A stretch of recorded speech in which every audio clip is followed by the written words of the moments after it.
محمد قلی قطب شاہ اردو زبان کے پہلے صاحب دیوان شاعر۔ اس سے پہلے شاعری تو چلتی تھی کہ اردو زبان میں دلچسپی لینا شروع کر دی تھی ادب کے حوالے سے بھی، لیکن کوئی ایسا خاطر خواہ نام جو ہے وہ سامنے نہیں آیا، اور نہ ہی کتاب کی شکل میں کسی نے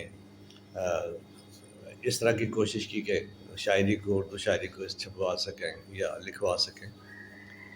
تو یہ بادشاہ تھے، سلطان تھے۔ دکن کی 5 ریاستیں تھیں، اس میں سے ایک ریاست کے حکمران تھے، سلطان تھے یہ، جن پر فارسی زبان کا بھی اثر تھا اور ایران کے کلچر کا بھی بہت اثر تھا۔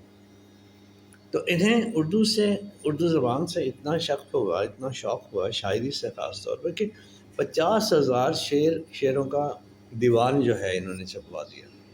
تو اس طرح سے یہ اردو زبان کے پہلے صاحب دیوان شاعر ہوئے۔ بہت خوبصورت انہوں نے اس وقت بھی زبان کا استعمال کیا ہے، تشبیہ میں اور استعارے بہت خوبصورت استعمال کیے ہیں۔ دوسرے کلپ میں انشاءاللہ تعارف تھوڑا سا ان کا شاعری کا کرواؤں گا۔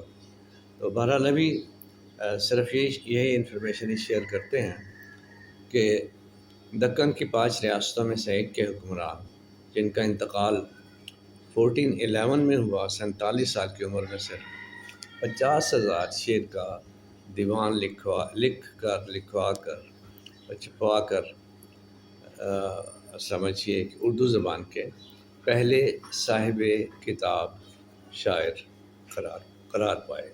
بہت اچھی شاعری کی اور اچھی بنیاد رکھی گئی شاعری کی۔ نظم کا رواج تھا ان دنوں زیادہ، تو وہی کچھ انہوں نے لکھا۔